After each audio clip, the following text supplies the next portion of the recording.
or a melody and then try to build around that. On this record, the one song that we don't usually do a lot is Come to Brazil. We took the lyrical idea and then built a song around the lyrics first. That's a different one for us. That's right. I mean, we try to record a lot in little bits. We don't just go in for like 6 months and knock out a record. We go in, every month or two for just a week or so. So there's always kind of something cooking, I guess. Cool. So yeah, your last 4 albums were done by Bob Rock, or done with Bob Rock, across 3 different studios. Your studio in Huntington Beach, one in Maui, which sounds pretty red hot, and one in Vancouver. How do the different studios go, like, not affect per se, but like, what do the different studios bring to the songs? Yeah, we do most of the work, I think, in our studio in Huntington Beach. But every once in a while you get stuck, and sometimes you just need to get out of your comfort zone, both geographically and mentally. And so going to Hawaii is a very different comfort zone. We love Hawaii, and we love Vancouver. Vancouver's just a cool friggin' city. Awesome. So, but it takes you away from all your stuff. So you're not worried about, all the shit you have at home. You can get out there and just kind of focus on what you're doing. Very well. Cool. Okay. For the lot of the album, it comes across as very angry, in like a falling down Michael Douglas kind of way. Like just had a shit day, gonna put it into song. But there are obviously it's juxtapositioned with poppier songs, not poppier, but more melodic songs. No, fucking poppy, dude. Poppy, yeah, okay. I said it, you gave it the stamp of approval, that's cool. Were there more the album is very angry-centric, or angry, like, weighted more towards angrier songs. Were there more poppier songs that just didn't get the cut? Or do you feel like in this day and age there's more kind of under the skin aggression from everybody in general, and like the poppier songs are just the sugar on top? I mean, I don't think this is an angry album. I mean, I think this is less angry than the last album. This is like the bad times roll. I mean, come on. I'm being happy on this record. Yeah, I honestly do, and I think this is a much more upbeat. There's certainly songs like The Fall Guy, Truth and Fiction. There's the self-doubt in You Can't Get There From Here, and certainly Light It Up is like, fuck you, don't tell me no, I'm gonna fucking run you over. Hence the falling down. But I mean, isn't that like constructive anger in a way? It's Absolutely. Not just like, I mean, that's kind of the idea, is like you're trying to find yourself, you're trying to say, I'm not gonna listen to what you're saying because this is not right for me and what's right for my life, and I want to do things the way that I think is best for me and the people that I care about, and that's where that kind of anger comes from, I guess. Musically and thematically, this album feels like a perfect continuation of the Offspring legacy, and it doesn't feel like a Smash 2.0 or an Americana : Maverick. How do you think you've managed to thread the needle on that? Gosh, I don't know. Next question? Yeah. No. Well, I know some of the songs on this do, like, people say that you could throw some of these songs on, like Smash or Americana or Ixnay, and they would fit right in.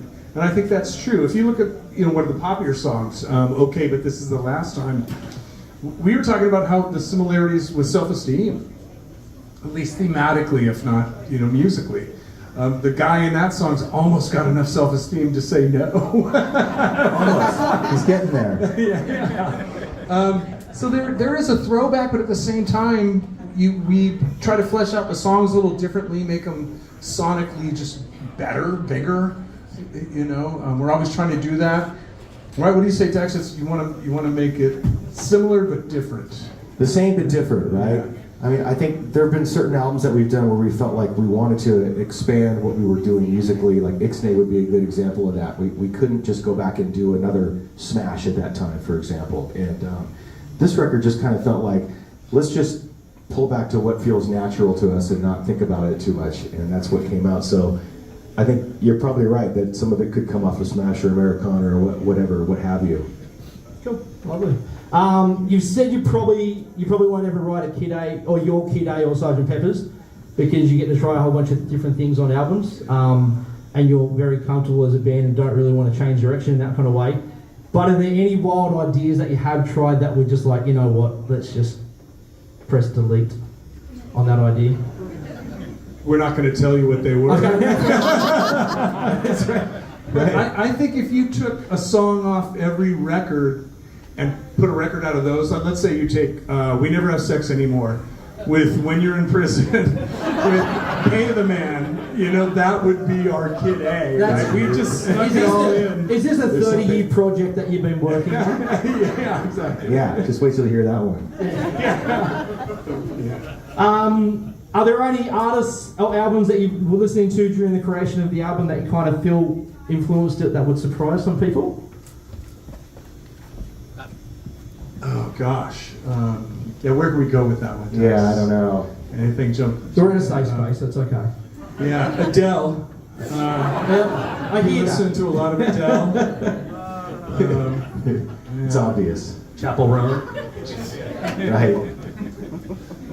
Yeah, but Chapel Roan, before she was Chapel Roan, we were really deep fans. Before she sold out. Before she got really popular and then hated the popularity. Yeah. Yeah.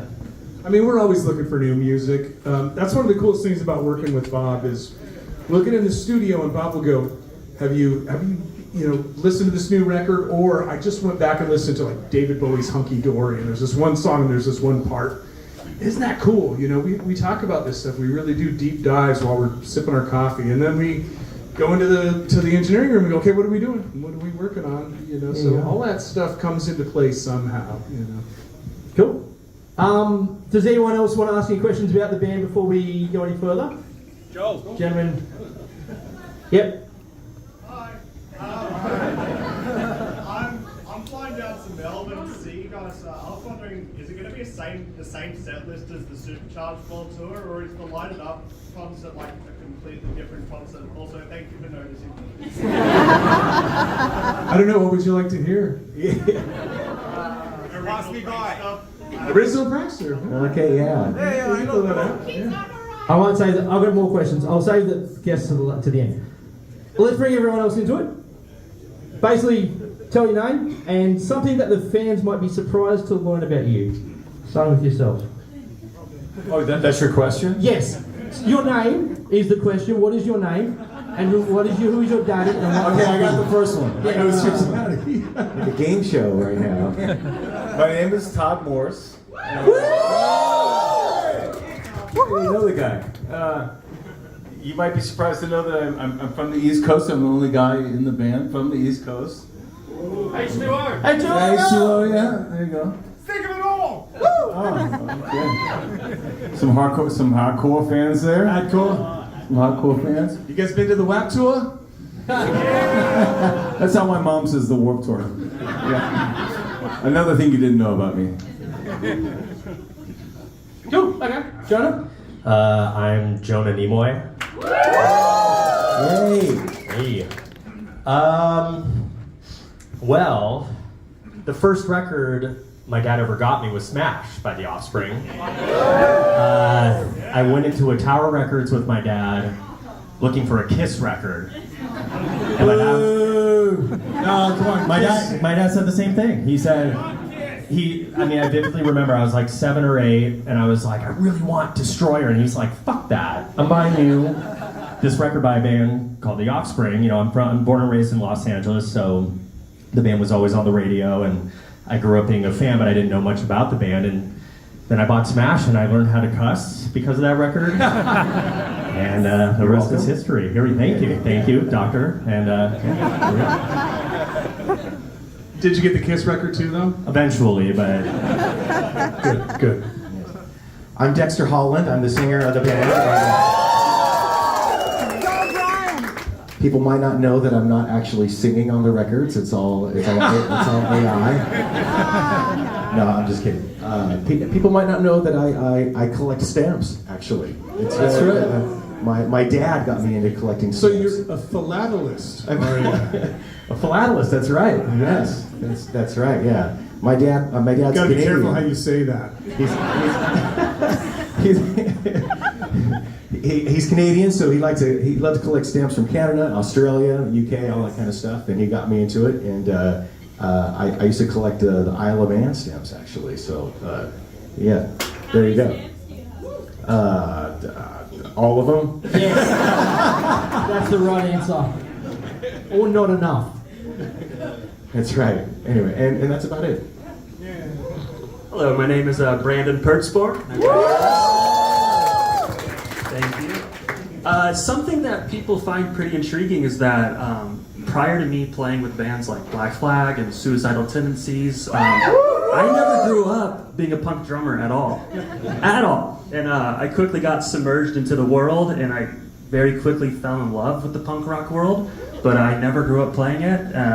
I think that's a reason why musically we all get along so well. Is that I grew up playing different styles, and I quickly got into punk rock, and that's something that this band does, is that it's a merge of all different styles, and that's what I love doing, and that's what we do as a band as well.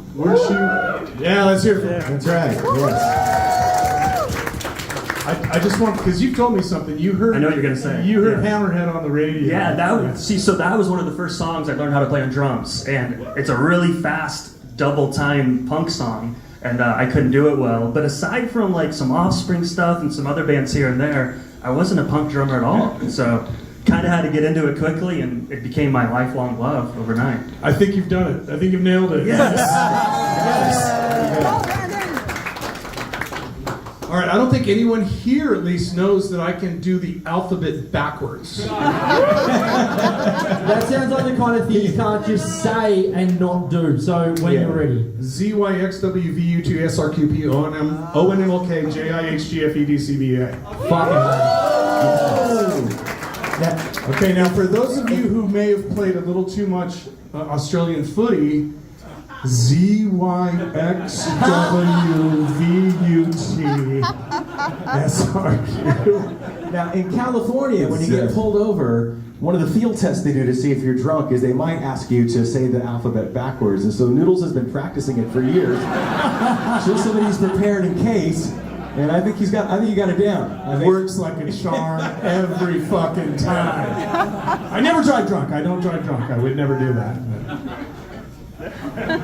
Alrighty, Jonah. People may not know you, but your late grandfather is Leonard Nimoy, who famously played Spock in Star Trek. Hooray for Leonard Nimoy! Come on. Are there any interesting stories where Offspring fans and Star Trek fans overlap? Or are they two separate Venn diagrams? Two separate circles in a Venn diagram. I'm gonna ask you to repeat the question. I got distracted. Sorry, that's fair enough. I'm easily distractible. Have you got any Offspring? Have you got any Offspring fan that overlaps with Star Trek? Sorry. Any other gentlemen? Rob and Joel. See you later. You know, Hank, just a second. Would you rather be associated with Star Trek or Star Wars, Jonah? Oh. Your dad's not here. It's fighting words. It's okay. Your dad's not here. I know the answer. I think it's safe to say I am overstimulated right now. Yes. No. It's natural state. Well, there's definitely crossover. For instance, in Dexter's garage is a picture of my grandfather playing guitar on the couch, and I was like, oh, that's funny. I think a lot of it does go hand in hand sometimes, because in the scientific world, in the sci-fi world, it's obviously a lot of crossover, and we have a doctor in the band. I don't know if you know that. Doctor? It happens occasionally, but I have always, been a musician my whole life, so it's come up here and there, but not a whole lot. And full disclosure, I am more of a Star Wars fan. I'm just gonna be honest. People ask me about episodes of Star Trek or a mock time this or whatever, and I'm like, I don't know. I'm sorry, but Empire Strikes Back is easily the greatest movie ever made of all time. So yeah. Wrath of Khan, anybody? Wrath of Khan's good. Wrath of Khan's really good. Yes, but Alright, this one's for you, Todd. You came up in a different but equally as dangerous time in punk rock and hardcore. Now, not to glorify the violence or view those times with rose-coloured glasses, but the kids, as in like all of us, even though we're 40s and whatnot, are the kids missing the sense of danger at shows?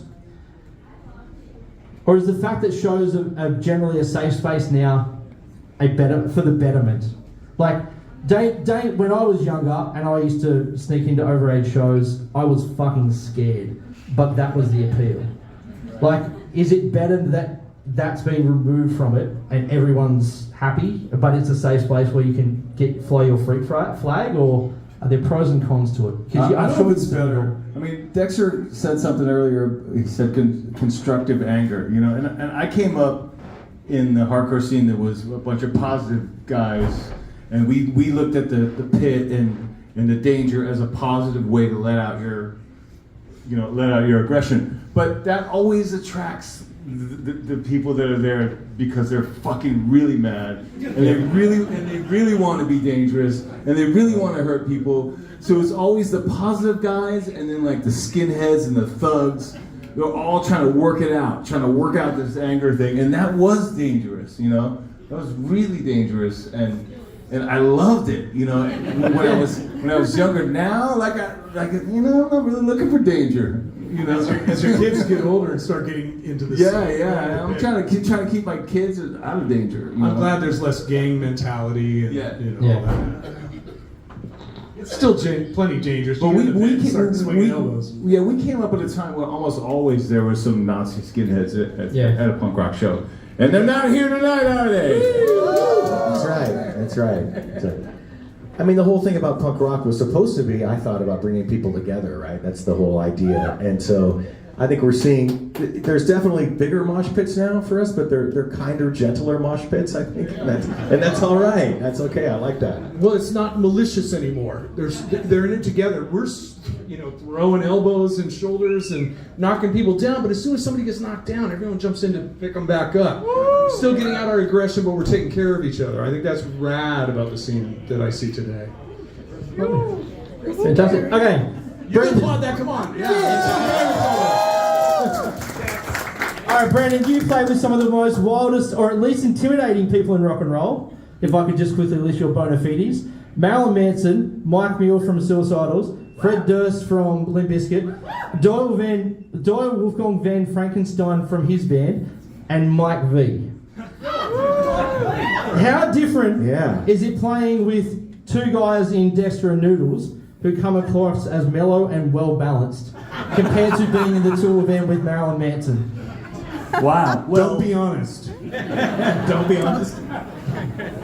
Well, the last guy you mentioned is my father-in-law, so I'm aware of that. And just look, you've seen Mike V's greatest hits, yeah? I have. I would be like, I'm out. Sorry, Mike. Have a great day. So I feel like kind of a badass. I've played You with some fucking other guys. Nice. All the punks on stage right here, he dated the lead singer of Black Flag's daughter while he was in the band Black Flag. That's balls right there. Cantaloupe size. Cantaloupe size. No, but these guys are Kangaroo Exactly. Nice. with Dexter Noodles. What you see is what you get, and us just hanging out up here right now. This is what we're like backstage. This is what we're like back at home. And since the day I joined, what you see is what you get. And man, I wouldn't trade it for the world with these guys. We told him to say that, by the way. You did. We threatened him. You're not giving him his plane ticket home unless he said that. Just a quick one for Dexter Noodles. When is the Time to Relax podcast coming back? Bring it back! Yeah, we haven't talked about that lately. We've been focusing mostly on the thing. But when we do discuss it, though, we enjoy doing that. So, it's something we would like to keep doing, I think. So, We love it. But I don't know when. All right, amazing. This next thing, this isn't a question. This is just something I really, really want to throw out there. The Woodstock 99 docos came out a few years ago, and I avidly, I enthusiastically watched both of them. As heartbreaking as it was to watch the whole thing, because I wasn't there and I really didn't see, and most of us didn't see the inside footage of what was played out. The one thing that stuck out to me fucking insanely was when they showed your clip on the Bill Simmons one called Peace, Love and Rage, I think it was called, and they showed your guys' set, and Dexter, I feel like you were the only person in the whole of the males anyhow that were performing on stage saying, "Stop groping girls. It's fucked up." So that to me, I mean, the message that you guys have had from day dot has always been such a massive impact on my life, and obviously everybody else's here, and obviously everybody else's around the world. So, you know, thanks for being 5 of the good guys. Well, thank you. You know, it was so funny seeing that, 20 years later, because no one gave me props at the time. It was just something that happened on stage, and then it went away until it resurfaced because it was filmed at that time. But, you know, that was a time where there was a lot of groping going on. You know, people were just starting to crowd surf and stuff, and guys were taking advantage of girls coming over and groping them. And it was kind of a bum out, right? And I just felt like I wanted to say something about it. I wasn't quite sure how to say it, so I thought, I got to make some kind of joke. But I go, look, we're seeing a lot of girls coming over, and they're getting groped. So I want to say, guys, knock it off. If you see a girl coming over, don't grope her. And girls, if you see a guy coming over, I want you to grab him by the fucking balls, right? That was the joke. So we made our point or whatever, right? And then that was it. The show was over. The festival deteriorated. It was ugly, whatever. And then all of a sudden, this thing comes out 20, 25 years later, or however long later, and it was really cool to see, a reminder. But it was nice to get acknowledged, I guess. Lovely. Okay, some rapid fire questions, 3 for each of you. Todd, I'll start with you. East Coast, pineapple on pizza, yes or no? Say it again? Pineapple on pizza. Hell no! Hell no! Lucas will disagree with me. I totally disagree. I love yeah, pineapple on pizza. The only fruit that should be on pizza is a tomato. That's it. Depends on your mood, but never say never. Come on. Like, I don't always order pineapple on pizza. All right, Todd, what was the first concert you attended? Me? Yes. Oh man, it was before. Well, the first punk rock show I went to was Black Flag with Henry Rollins. As you do. But I think before that, I'd probably gone and seen Foreigner and Blue Oyster Cult. Now, your creative outlet, creative outlet is pretty fucking wild, from this all the way through to Petty Cash. What's a song you wish you'd written? Oh man, God. Since you brought up Petty, he has a song called "Even the Losers Get Lucky Sometime." That's the theme of my life. I feel. I really wish I'd written that song. I'd written that title. Alrighty, 3 for Brandon. Brandon, I assume you're the youngest in the band. Jonah, am I? Sorry, As of lately, yes. Okay, I am. We got to Google. it was different yesterday, was it? Or a couple It might of have been. It might have Okay. Vinyl, CD, or streaming? Oh. Look, settle down with tapes, What's okay? tape? Well, Betamax, no, sit down, okay? When I'm at home, it's vinyl, but man, streaming is so convenient, so I gotta have both. It's hard to say. Alrighty. A band you'd love to tour with, either playing with or like doing a guest spot with, or just playing a tour with? Bro, you're already there. Aside from the obvious. Van Halen. Oh! Yeah. Now, David Lee Roth Van Halen? Oh, yeah. Yes. Sammy. He get his samurai sword out and shit and stuff. I'm a DLR Van Halen. Oh, yeah. And what is your go-to karaoke song? Oh, gosh. Wouldn't It Be Nice by the Beach Boys? Yeah. Yeah, what about that? Bam! Wow. Alright, Jonah. Zombie apocalypse. Who in the band survives the longest and why? That's a tough one. That is a really tough one. We already survived the pandemic. That's true. I mean, Dexter has a plane, so I think he could just... He'll be really high above him for a while. Buy some time. It's the first thing that comes to mind, Yep, really. that's fair enough. Yeah, I'm going to go with Dexter, probably, on that one. Cool. What's one band you think everyone should listen to, besides The Offspring? Oh my god, one band that everyone should listen to. Thin Lizzy. Oh, okay. And what is a must-have item for you whilst travelling? What is a must-have item for you whilst travelling? Vegemite. Yeah, I don't know where that guy is. Yeah. Oh my gosh. Man, that's a tough one. Wet wipes, probably. Dude wipes have become really near and dear to me. Dude wipes. I'm looking for a sponsorship. Teddy bear. Yeah, so. Noodles, any pre-show rituals or superstitions? Sort of a superstitious thing. If there's chicken on the menu for catering and I have time to eat, I'll do chicken. For some reason, that's a good luck meal before we play. But really, my only tradition is 2 beers. What is your walkout wrestling song? Ooh, walkout wrestling song. Okay, I don't know. I'm just coming up with fucking. I'm Too Sexy, of course. Stupid right? shit. Oh, that'd be great. See, yeah. Careless Whisper. Yeah. Be really, What's the be really interesting. What's the Till Tuesday song? Voice is Scary. Voice is Scary. I don't like walking out to Voice. And what was the last Tear show? in my eye. What was the last show you went to as a fan? The last show I went to as a fan would have been Pearl Jam last night here in Seattle. Fuck yeah! Great show. I'm going tomorrow night. Pretty excited. Dexter, Yes. is Tom DeLonge right? Do aliens exist? Do they exist? I thought I'd ask the scientist, the doctor. I'd like to think so. It's fun. It's fun to believe. Cool. What's the best advice you've ever been given? Given. Don't play covers. In general, or just don't play covers in the set? No, you should write your own songs. You should be your own person. Life's too short to do that. And when we started, we were terrible, beyond terrible, and we didn't realize how bad we were. And it's good that we didn't realize how bad we were, or we would have quit for sure. But we kept on going, and we got better at it. And I'm just glad that we went that way. I still don't know how bad I'm at. I really.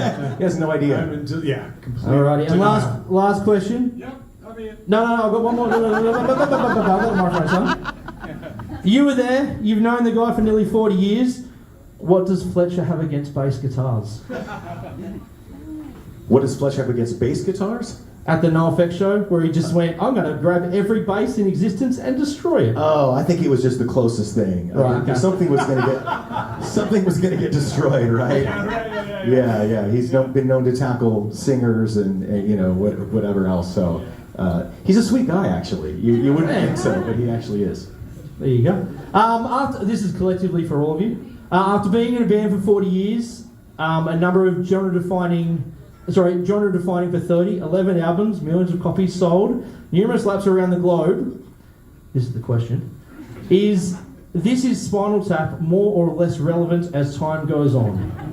Oh, I'd say come That on. movie is 98% accurate. It's still accurate. 100%. I think, we go through life going, oh yeah, I know that part, that's Yeah, not cool. totally. We have gotten lost backstage, but the longer you go, the more parts you actually do relive. So the longer time goes, yes, the more life imitates Spinal Tap. I for think sure. Spinal Tap it's become scripture. It is actually a book in the New it's Testament gospel. now. It is, yeah.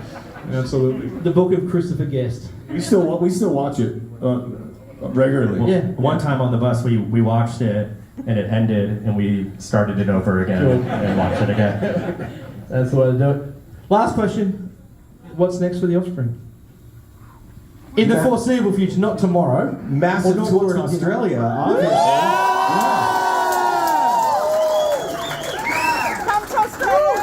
I was thinking more immediately. Either or. We are in a bar, and they probably have alcohol, so I was thinking shots.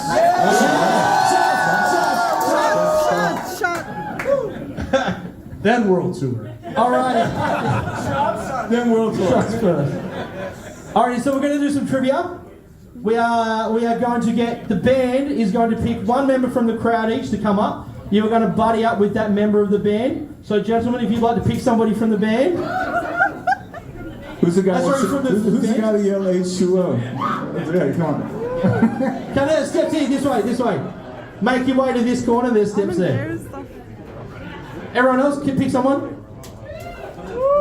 All right. Well, I'm a big fan of two-tone hair, so there you go. Please.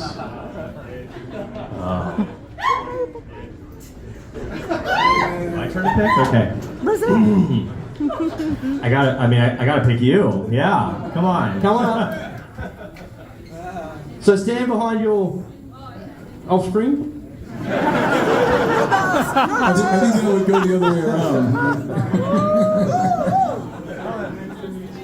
Dexter and Brandon? I'm feeling good about the guy in the beard right there. No, yeah, you. Yeah. The guy that was like, me? The other guy with the beard? Not me? Okay.